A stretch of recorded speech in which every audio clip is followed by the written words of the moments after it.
भारत के लिए कई मायनों में ऐतिहासिक रहा है। इस ओलंपिक्स में देश के लिए जो रिकॉर्ड्स बने वो देश के कोटि कोटि नौजवानों को प्रेरणा देंगे। आप देखिए, ओलंपिक्स के करीब 125 साल के इतिहास में ये मनु हमारी पहली बेटी ऐसी है जिसने भारतीय खिलाड़ी के रूप में इंडिविजुअल इवेंट में 2 मेडल जीते हैं।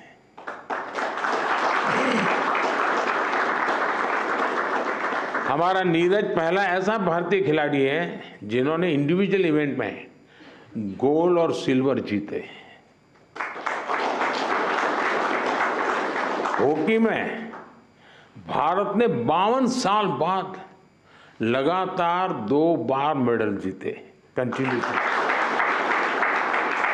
अमन ने केवल 21 साल की उम्र में मेडल जीत करके देश को बिल्कुल इतना प्रसन्न कर दिया है। और अमन के जीवन के विषय में आज देश जानने लगा है तो उनको लग रहा है कि भाई व्यक्ति के जीवन की कठिनाइयों से भी इंसान अपनी यात्रा को, स्वप्न को, संकल्प को सिद्ध कर सकता है। कठिनाइयां अपने आप अपनी जगह पर रह जाती है। अमन ने करके दिखाया है। विनेश पहली ऐसी भारतीय बनी जो कुश्ती में फाइनल तक पहुंची।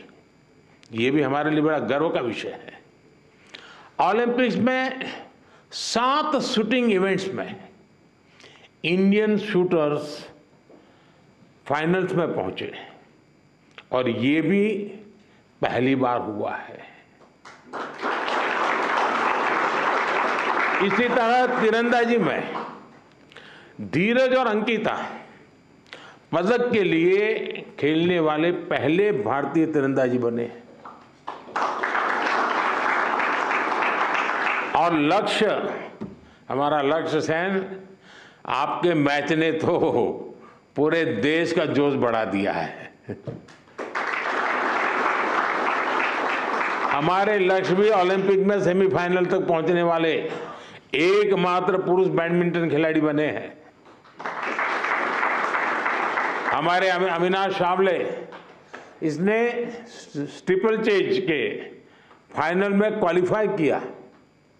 इस फॉर्मेट में ये भी फर्स्ट टाइम रहा। साथियों, हमारे ज्यादातर मेडलिस्ट, जैसा मैंने कहा, अपनी 20s में है, बहुत छोटी आयु के हैं। आप सभी बहुत युवा है, आपके पास बहुत समय है, बहुत ऊर्जा है। और ये भी सही है कि टोक्यो के और पेरिस के बीच में नॉर्मली 4 साल का समय रहता है। इस बार 3 साल का ही समय था, तो हो सकता है आपको 1 साल और अगर मिला होता प्रैक्टिस का तो शायद आप और नई कमाल करके दिखा देते।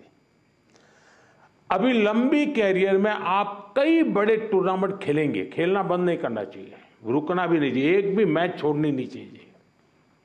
ये युवा दल इस बात का प्रमाण है कि स्पोर्ट्स में भारत का भविष्य कितना उज्जवल रहने वाला है। मुझे विश्वास है पेरिस ओलंपिक्स भारतीय स्पोर्ट्स की इस उड़ान के लिए एक लॉन्च पैड साबित होने वाला है। ये टर्निंग पॉइंट है हमारा। उसके बाद विजय ही विजय है दोस्तों, हम रुकने वाले नहीं है। साथियों, आज भारत अपने यहाँ world class sports ecosystem develop करने की प्राथमिकता दे रहा है। ग्रासरूट से आने वाले खिलाड़ियों को, उनको तराशना ये बहुत जरूरी है। हमने गांव-गांव, शहर-शहर से युवा प्रतिभाओं को आगे बढ़ाने के लिए खेलो इंडिया मुहिम शुरू की। और मुझे खुशी है कि खेलो इंडिया से निकले 28 खिलाड़ी इस ओलंपिक समूह का हिस्सा बने हैं।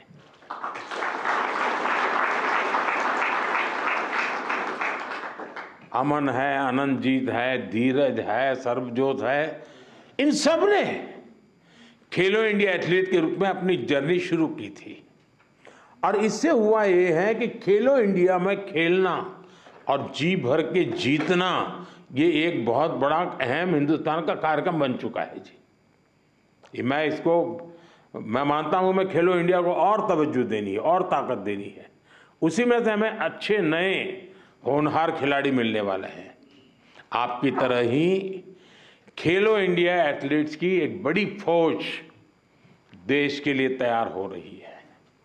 हमारे खिलाड़ियों को सुविधाओं और संसाधनों की कमी न पड़े, ट्रेनिंग में दिक्कत ना आए, इसके लिए बजट भी लगातार बढ़ाया जा रहा है। सबको पता है कि किसी भी खिलाड़ी के लिए ज्यादा से ज्यादा कंपटीशन में हिस्सा लेना कितना आवश्यक है।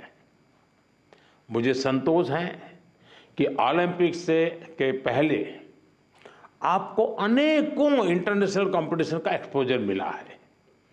इतने सारे कोच और एक्सपर्ट्स, डाइट, उपकरण और कोचिंग, सब पर इतनी बारीकी से ध्यान, वर्ल्ड क्लास फैसिलिटीज देने का प्रयास, इस तरह की सुविधाओं के बारे में हमारे यहाँ पहले सोचा नहीं जाता था।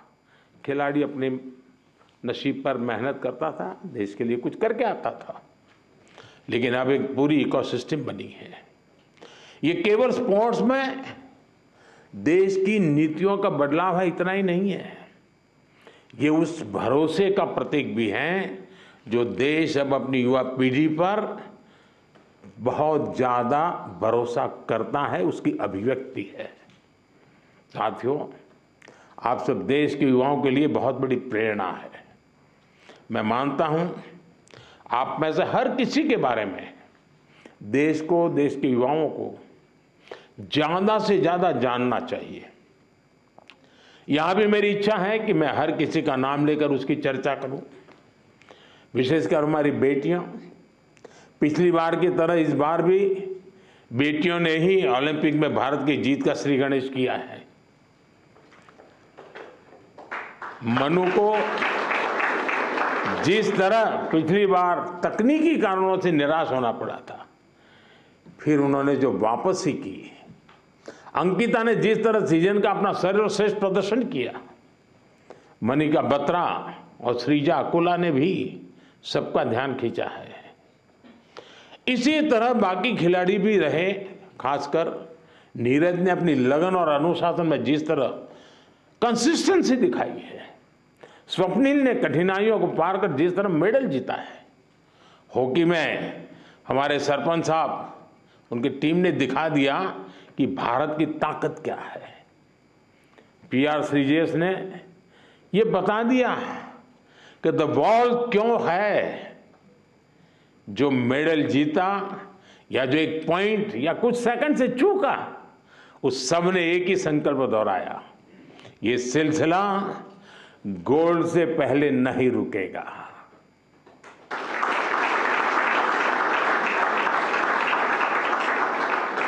मैं मानता हूं इससे देश के युवाओं को बहुत कुछ सीखने को मिलेगा। साथियों, हमारा भारत 2036 ओलंपिक्स की मेजबानी हासिल करने के लिए तैयारी कर रहा है। मैंने आज भी वहाँ भी लाल किले से भी बोला है, हम पूरी तैयारी कर रहे हैं। ऐसे में कई ऐसे एथलीट्स जो पिछले ओलंपिक्स में भी खेल चुके हैं, उनके इनपुट बहुत महत्वपूर्ण है।